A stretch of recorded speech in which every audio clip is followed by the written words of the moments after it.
Hi, Capricorn Sun and Rising. Welcome to your October 2025 Astro Update. It's Serena here. Well, I'm recording this in the first week of September, so October for me is still weeks away. But knowing the internet, knowing how people are listening to these things, there are going to be people who listen even at the beginning of October. So I always, kind of make it seem like September is over and done with.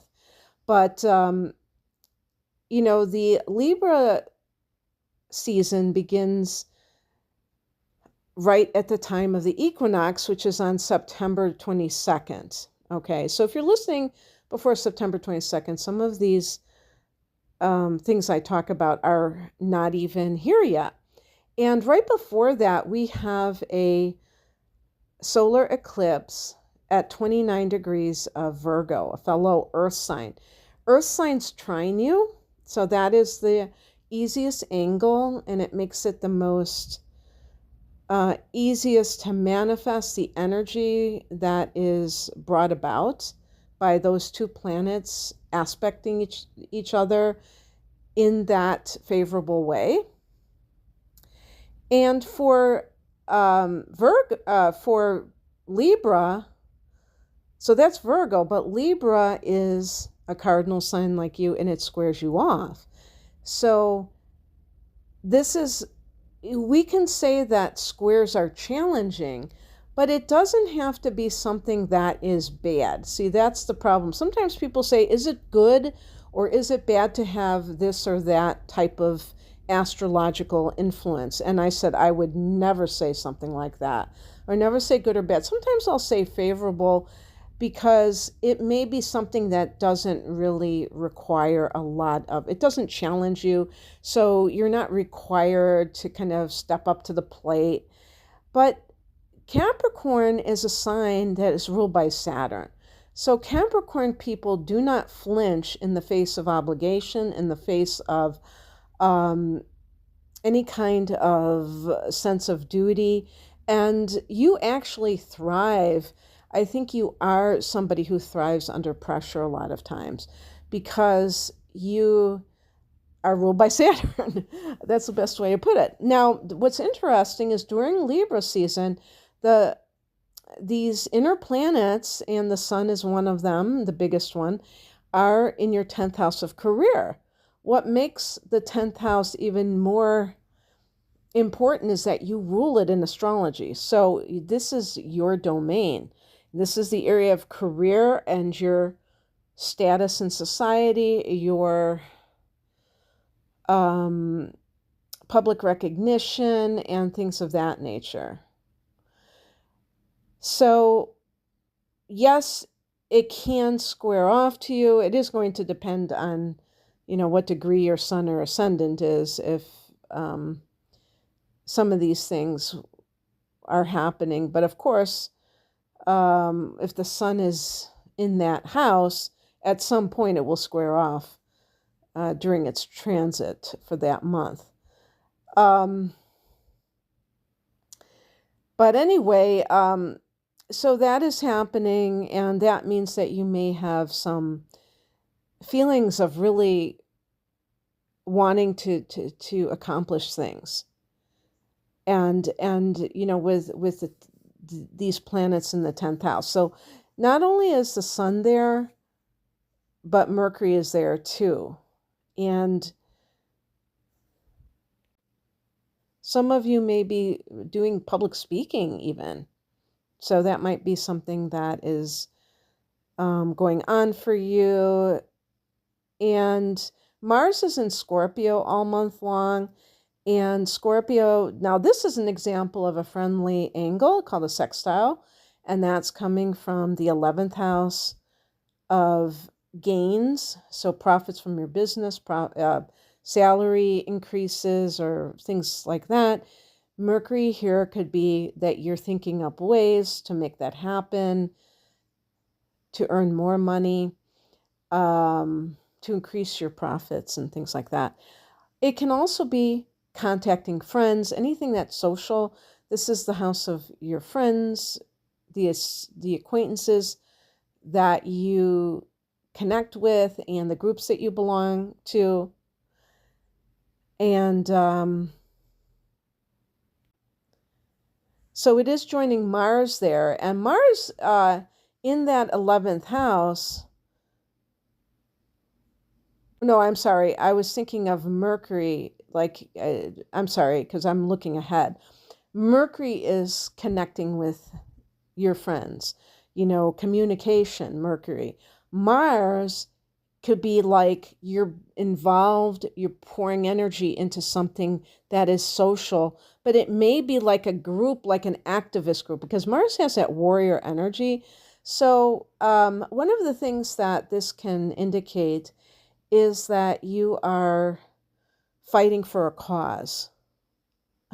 That's all I'm going to say, because I have to say, like, I sometimes when I'm on message boards or whatever, they'll say, "Oh, you gotta watch this person, like this astrologer, this tarot reading," and they are so like that, their political bias is like front and center in their reading, so uh, it's pretty obvious. I don't know. It seems like they're on some kind of payroll to me, but I don't know. I could be wrong. I have my own opinions, obviously politically, but I don't do readings that are just based on political figures all the time. And some of these people are obsessed with certain political figures. But yeah, I mean, you could be doing activist work or simply being very active in, whether it's a soup kitchen or some other type of charity, something that helps the community. You might be getting involved with that. And this is also the house of hopes and wishes. So on the 6th, when Mercury does go into Scorpio, in addition to maybe contacting friends, you may be thinking about new goals that you would like to have for things that you want, not just professionally. I mean, it can be anything. It could be anything that you want, but these are long range goals. So they're going to be things that might take some time to manifest.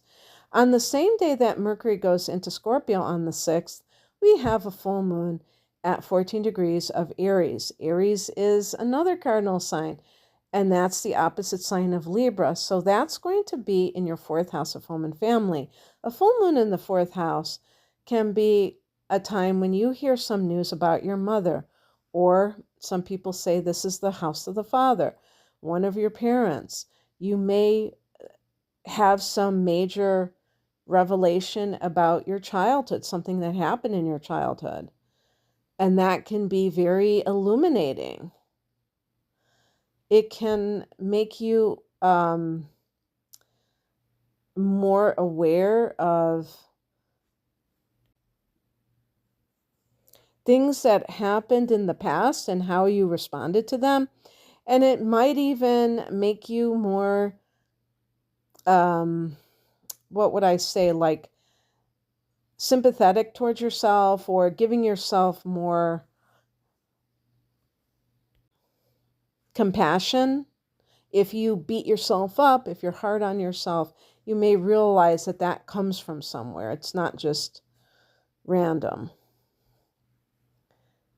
And there may be something that you're saying goodbye to, like a home. You might not be doing it now per se, but you're emotionally letting go of it. And perhaps in the future, then you'll actually get around to doing something about it. Because, both Saturn and Neptune went into your 4th house, and now they're back in your 3rd house. So these are also family members. Like I said, what the 4th house is one of your parents, and the 3rd house can be one of your brothers and sisters, could be your aunt or your uncle or one of your cousins. So a full moon can make you aware of them in a new way, maybe the way that they behave, the way that And you might say, huh, very interesting. So these people are not really supportive of me. Or if you always had problems with one of your siblings, um, you may, this full moon, because it's in the fourth house, with maybe your mom, for instance, like how did she treat you versus them? Maybe you say, wow, there was a lot of favoritism. And that's why I felt like resentful of them, but we were all victims of this. On the 20, okay, oops, I'm skipping over that. On the 13th, we have Venus going into Libra. So Venus is going into that 10th house of career. Ooh, that's nice. And on the same day, Pluto is going direct at 1 degree of Aquarius. I was going to say Capricorn because it was in your sign for so many years. So let's talk about that. You know what? I think if there's ever a sign with those particular transits that could be getting a raise, it would be you, because Venus is going into the 10th house of career. Venus can be money. So the 10th house can be money through your career. Maybe you're getting more of it. And on the same day, Pluto, which can be about wealth, goes direct at 1 degree of Aquarius in your second house of earned income. So that could be really important for people who are looking to, this can be like, how can I be empowered with my finances? But Pluto can be wealth itself. And it's going direct now. Maybe for the last few months, you've had to kind of wrestle with money issues. When Pluto first goes into your second house, there can be some kind of crisis where you lose everything. And by the way, some of you have not had Pluto go into that second house yet, because it only went up to 1 degree of Aquarius.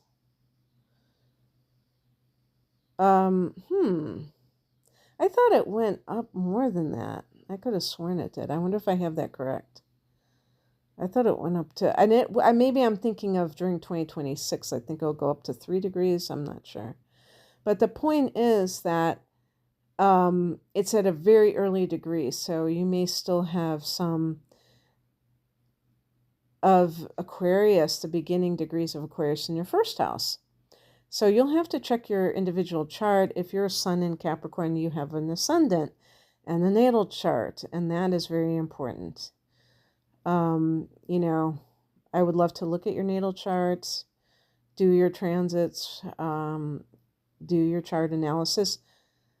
If you click on the link below, you can find out more about my services, because especially for sun, I think there's, I don't know, but I wouldn't be surprised if more people listen for their sun sign for anything else, because they don't necessarily know what their rising sign is. And yet the natal chart is used for predictive purposes quite often. I don't want to just say all the time, even though that's probably the truth, but I don't know the percentage, so I can't say, but yes, so it's very good to know your natal chart. But in any case, maybe you've had to look within about your own sense of power and how you give it away, even in order to be in control. So whether it's in the first or the second, with the second house, I would say it's more about, some people get controlling with money because they're looking for security. And I think that's one of the big reasons. Even like with Capricorn and wanting status in society, that still to me is security.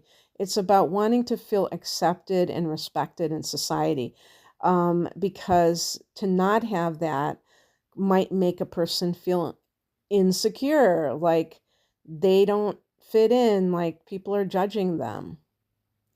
And, you have to get over that, in my opinion, to be able to really function in life. However, I do feel that it is human to be like this. So I totally get it. On the 21st, there is a new moon at 28 degrees of Libra. So that's in that career sector. It's a late degree. So manifestation, I feel, is very possible, because even the one in the solar eclipse in Virgo was at 29 degrees. So it was almost in Libra itself. So I feel like this one at a late degree of Libra, this could be like finally seeing results on things that you've already put energy into, and experiencing career advancement, perhaps. The very next day, on the 22nd, we have Neptune back into Pisces. Neptune, briefly in Aries, briefly in that fourth house, going back into the third house. So Neptune retrograde in the third house could be disillusionment with relatives, with siblings, with an aunt and uncle. In that case, disillusionment isn't the end of the world. It's actually a great time to experience better clarity. Neptune can be about illusion. So in Pisces, in that third house, you may have been almost under a spell as it pertains to someone in your family, like a brother or sister, maybe even deception from them. And you sometimes, when a person's getting deceived, that other person is trying to convey this sense of like, yeah, you are responsible for something, you're responsible for me, my happiness, whatever. And you can buy into it, especially somebody who is family oriented, like a Capricorn individual, that you have to do certain things. Maybe when you were younger, you took care of a sibling, and they are always looking to you to bail them out of all of their problems. And you realize that this is not going to end unless you put an end to it, and that you feel like you are enabling them now. And being able to recognize that and not feel bad about putting your foot down, and you do so in a loving way, and letting them know that you have faith that they're going to be able to solve their own problems. That can be very freeing for you, but it can be freeing for them as well. On the same day, the sun is going into Scorpio, and this is, again, and I keep talking about sextiles, that 11th house, so it's joining Mercury and Mars there. And so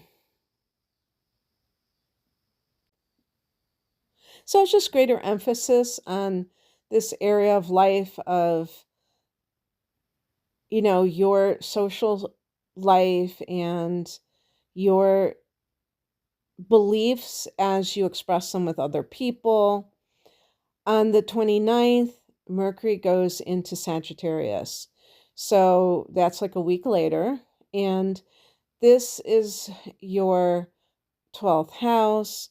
This is, you might receive messages from the cosmos. You might, this is the state of dreams. You might have a tendency to be dreaming more, remembering your dreams more. Keeping a dream journal may provide important guidance into some of the things that are meant to be expressed to you at this time. It can be really good for people who are artists to have creative ideas, this particular placement of Mercury. So anyway, that's what I have for you, Capricorn. I hope that this resonated. If you would like a private reading, I have package deals which combine, are like 2 or 3 readings together, full-length readings for a special price versus buying them separately. I have, transit readings, natal chart interpretations, love readings, career readings. You can find out more information at the link below. Thanks for listening. Take care. Bye.